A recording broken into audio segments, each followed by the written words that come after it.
भारतीय संस्कृति में मंगलमय भावनाओं की प्रधानता रही है।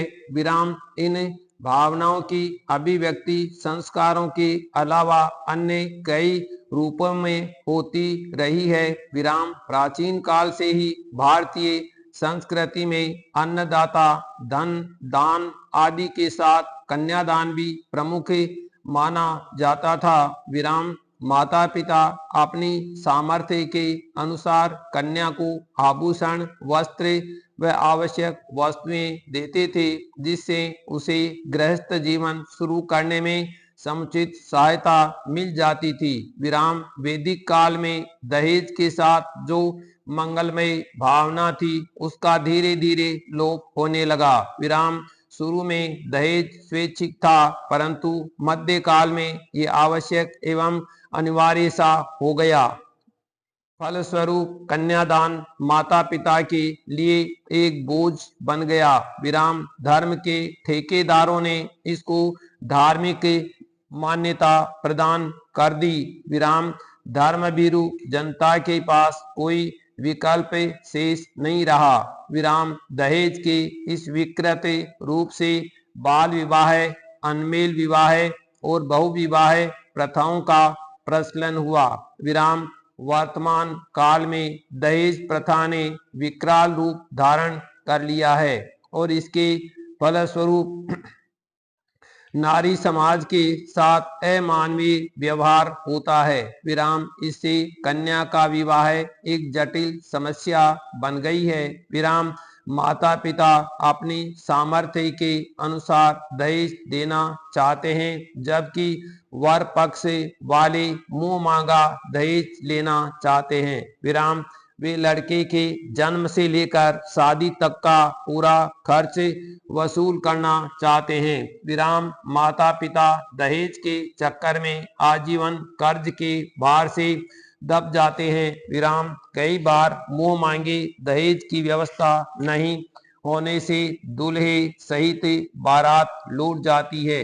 विराम उस समय कन्या के माता पिता, रिश्तेदारों और उस कन्या की क्या दशा होती होगी? प्रश्नवाचक। इस प्रथा के कारण कन्या व उसकी माता पिता को अनेक असह्य यातनाएं भोगनी पड़ रही है। विराम आज का युवा वर्ग मानवीय दृष्टिकोण अपनाना चाहता है, परंतु कुछ तो अपने लालची माता पिता का विरोध नहीं कर पाते हैं और कुछ लोग शादी का रिश्ता तय करते समय सुधारवादी बनने का ढोंग रचते हैं, परंतु शादी में मनचाहा दहेज नहीं मिलने पर बहू को परेशान करते हैं, उसे अनेक यातनाएं देते हैं, उसे मार डालते हैं, जला देते हैं और आत्महत्या करने को विवश कर देते हैं। विराम नवविवाहित ससुराल में जुल्मों का शिकार हो जाती है। विराम भारत सरकार ने सन 1975 में दहेज उन्मूलन कानून भी बनाया है। विराम कानून के अनुसार दहेज देना व लेना कानूनी अपराध है। विराम सरकार ने दहेज विरोधी कानून को प्रभावी बनाने के लिए एक संसदीय समिति का गठन किया है। सन 1983 में दहेज से संबंधित कानून को प्रभावी रूप दिया गया है। विराम इसके अनुसार जो दहेज के लालच में युवती को आत्महत्या के लिए विवश करे, उस व्यक्ति को भी दंडित किया जाए। विराम सरकार इस प्रथा के उन्मूलन के लिए सचेष्ट है तथा कुछ सामाजिक संगठन भी इस समस्या के उन्मूलन का प्रयास कर रहे हैं। विराम इस समस्या के कारण नारी समाज का अत्याचार हो रहे हैं। विराम नवयुवतियों के अरमानों को रोंदा जा रहा है। विराम उनको अमानवीय व्यवहार सहन करने पड़ते हैं। विराम अतः समाज में अभिशाप बनी इस प्रथा से नारी की मुक्ति मिले, ये मानवीय दृष्टिकोण नितांत अपेक्षित है। विराम पैराग्राफ ऐसा क्यों होता है कि हम अपने बारे में इतना कम जानते हैं कि आंतरिक स्वरूप से हमारा संपर्क ही टूट जाता है। प्रश्नवाचक आइए एक सरल उदाहरण लेते हैं जिसका श्रेय मैं डॉक्टर नील वारेन को देता हूं।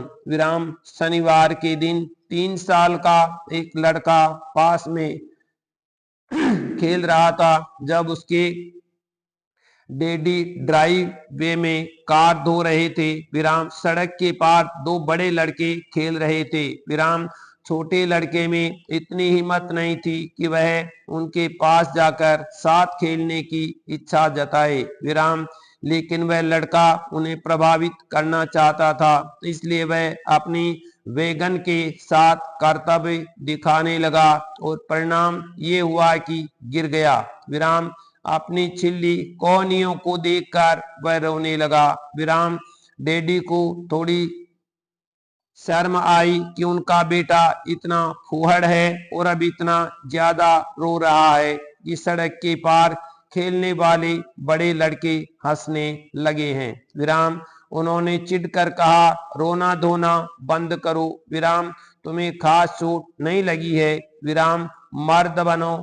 लड़का दुनिया को हल करने की भरपूर कोशिश करता है। विराम मेरा मन रोने का हो रहा है। विराम आज तक जब भी मुझे चोट लगी है मैं हमेशा रोया हूं। विराम लेकिन रोने से डैडी नाराज हो जाते हैं। विराम बेहतर होगा कि अगली बार मैं न रोऊं। विराम तो अगली बार जब लड़के का मन रोने का होता है तो वह अपने होठ काटना सीख लेता है। विराम वह इस तरह काम करना सीख लेता है जैसे उसकी भावनाएं ही न हो।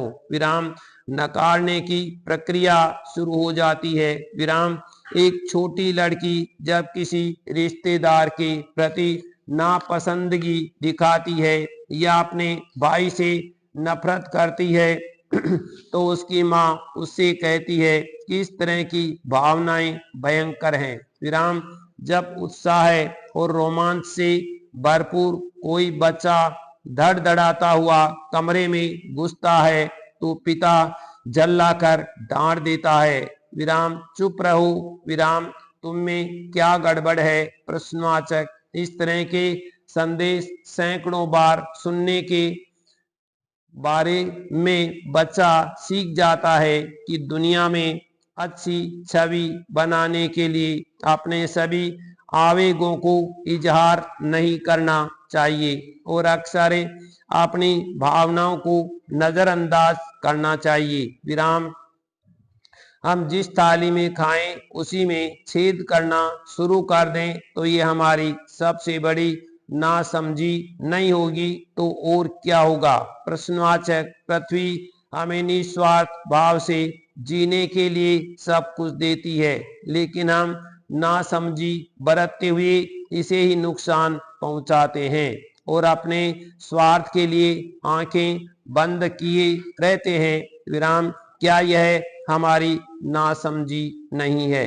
प्रश्नवाचक महात्मा गांधी ने पर्यावरण और सतत विकास पर कहा था कि आधुनिक शहरी औद्योगिक सभ्यता में ही उसके विनाश के बीज निहित हैं। विराम इंसान ने अपने हाथों ही प्रकृति की नाक में दम करके अपने और अन्य प्राणी जाति का विनाश का सामान तैयार कर लिया है। विराम कहने को पृथ्वी की सुरक्षा के लिए पृथ्वी दिवस संपूर्ण विश्व में मनाया जाता है, लेकिन आज जिस तरह पूरा विश्व जिस तरह ग्लोबल वार्मिंग के खतरे से चिंतित है उसके लिए तो प्रतिदिन ही पृथ्वी दिवस मनाया जाना चाहिए। विराम साथ ही जो लोग पृथ्वी दिवस पर बढ़ रहे प्रदूषण से कुंभकर्णी नींद में सो रहे हैं उन्हें जगाने के लिए भी यह जरूरी है। विराम।